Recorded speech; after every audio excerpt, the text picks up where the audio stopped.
Hello, how are you students? This is your social science class. Myself Mr. Shivam Dhiman and I am your social science teacher. I welcome you all to the video class. Today's video is called class 5th and in this video I will explain the chapter the grasslands prairies. Grasslands क्या होते हैं? Grasslands are the areas covered with majority of the area is covered with grasses. There is very spare trees and shrubs and a wide variety of birds and animals found there. Grasslands वो areas हैं जहाँ पर बहुत ज़्यादा मात्रा में घास ही घास पाई जाती है. ग्रास जो होगी वो कम से कम हमारी लेंथ या 6 फीट तक जा सकती है और ग्रासेस ज़्यादा तक पाए जाने के कारण यहाँ पर जो ट्रीज है वो श्रब्स है बहुत कम पाई जाती है और जब ग्रासेस बहुत ज़्यादा है तो हर्बीवोर्स बहुत सारे होंगे और हर्बीवोर्स होने पर जो कार्निवोर्स और स्कैवेंजर्स भी पाए जाएंगे. ठीक है, तो grasslands are found in many parts of the world like and they are named differently. उनके नाम भी अलग अलग हैं उन रीजन्स में. जैसे प्रेरीज जो ग्रासलैंड्स हैं उन्हें हम प्रेरीज कहाँ कहते हैं? नॉर्थ अमेरिका में. जो साउथ अमेरिका के हैं वो पाम्पास है. ठीक है, स्टीप्स रशिया में है. ऑस्ट्रेलिया में डाउन और वेल्स कहाँ है? साउथ अफ्रीका में. तो प्रेरीज जो ग्रासलैंड है हम इसके बारे में पढ़ेंगे. तो फर्स्ट ऑफ ऑल हम ग्रासलैंड्स अगर प्रेरीज के बारे में पढ़ रहे हैं तो हम ग्रासलैंड इस प्रेरीज ग्रासलैंड की लोकेशन के बारे में जानते हैं. Its location is in the middle of the North America continent.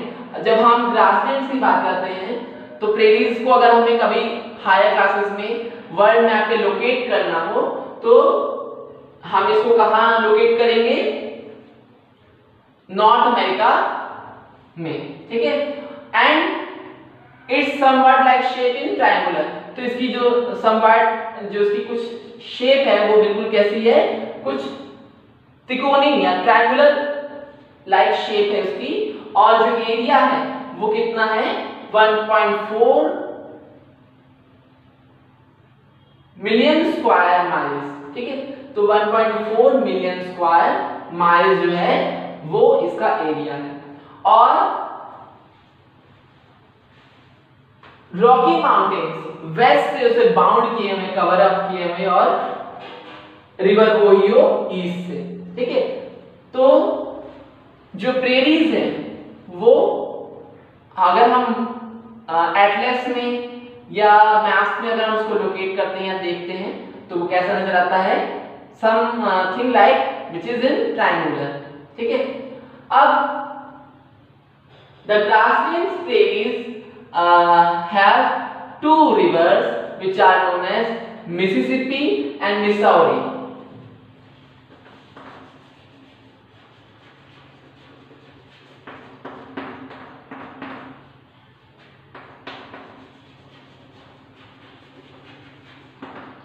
तो यहाँ पर दो रिवर्स में जो हैं वो बाउंड करते हैं. ठीक, एक मिसिसिपी रिवर और दूसरी मिसौरी.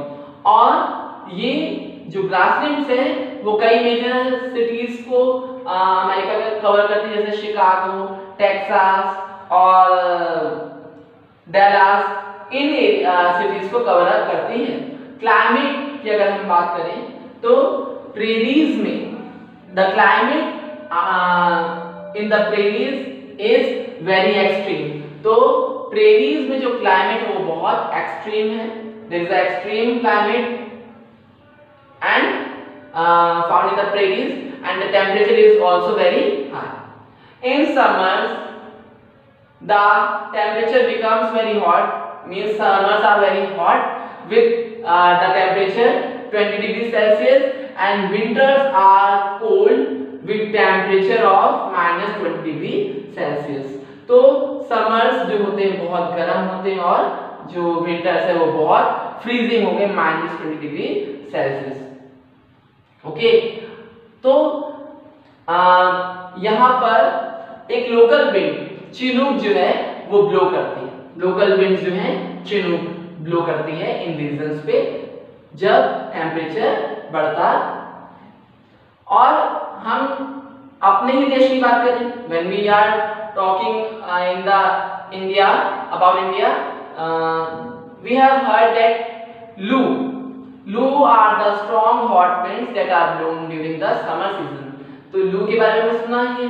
तो वैसे ही चिनूक विंड्स जो हैं वो प्रेरीज में फ्लो करती हैं, सॉरी प्रेरीज में जो चिनूक विंड है वो ब्लो करती हैं। और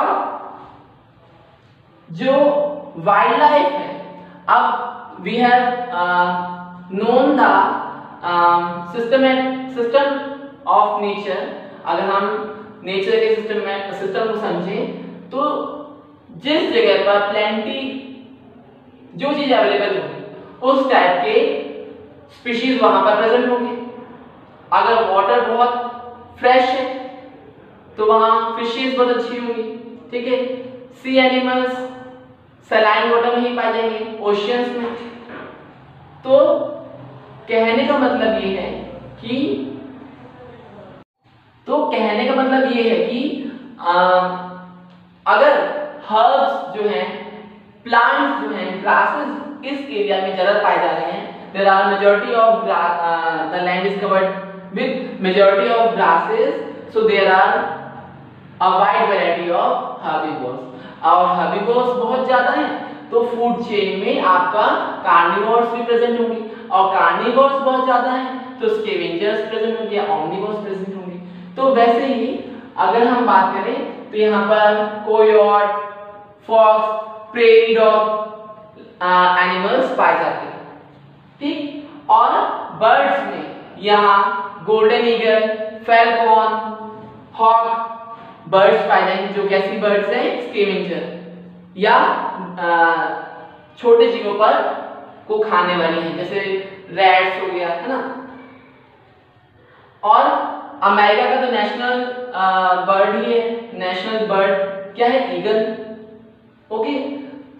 तो there is a wide variety of wildlife found here, and bisons are also found in the region of North America, but due to hunting and poaching and of their fleas, many bisons are killed and slaughtered unnecessarily, so they are becoming extinct। Now coming to the economy की अगर हम बात करें तो prairies में दो occupation mainly follow किए जाते हैं। एक है आपका एग्रीकल्चर, दूसरा है डेयरी फार्मिंग। एग्रीकल्चर की अगर हम बात करें तो यहाँ पर सीरियल्स, जो क्रॉप्स है, सीरियल्स अनाज ज्यादातर उगाए जाते हैं, जिसमें आपका जाता है वीट, राई, बार्ली, ओट्स, मेज। ये जो क्रॉप्स हैं वो ज्यादातर यहाँ पर कल्टीवेट की जाती है। यहाँ जो लोकल पीपल हैं वो फार्म्स जो होते हैं वो संचालित करते हैं। In the farms many peoples are running their own method of food production.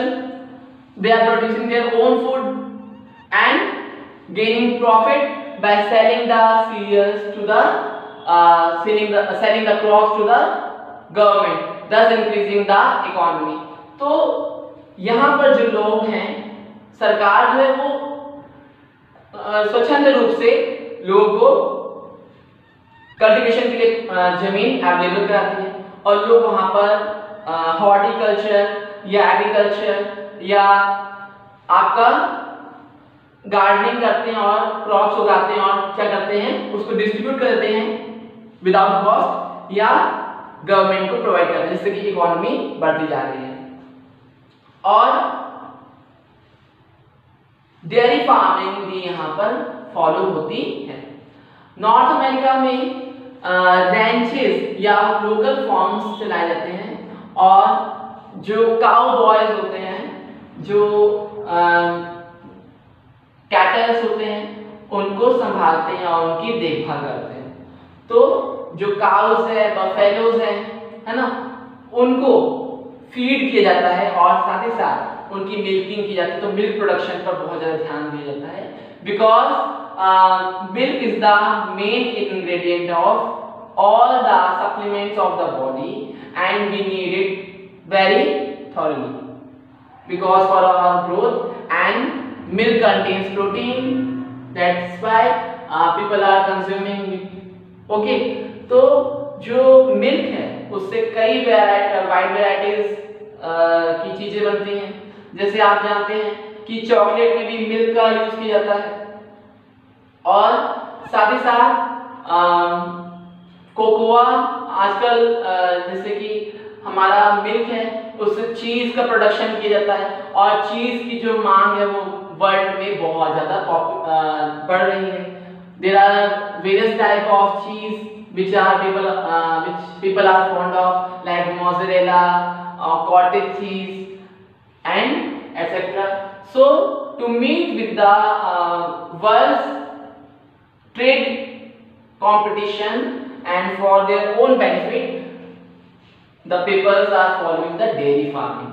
Okay, and we have seen in the movies that or in the advertisements that packaged milk. Here we see the milk in the packet form. There the milk is distributed in bottles or the package form in the like your juice boxes. Okay, now coming to the natural resources. Natural resources जो यहाँ पर पाए जाते हैं वो आपकी coal, petroleum, natural gas है। And coal, petroleum, natural gas के साथ साथ यहाँ पर रिन्यूएबल यानी इनएग्जॉस्टिबल रिसोर्स जो है उसको भी फॉलो किया जाता है। There are wind power plants are set up and wind is used to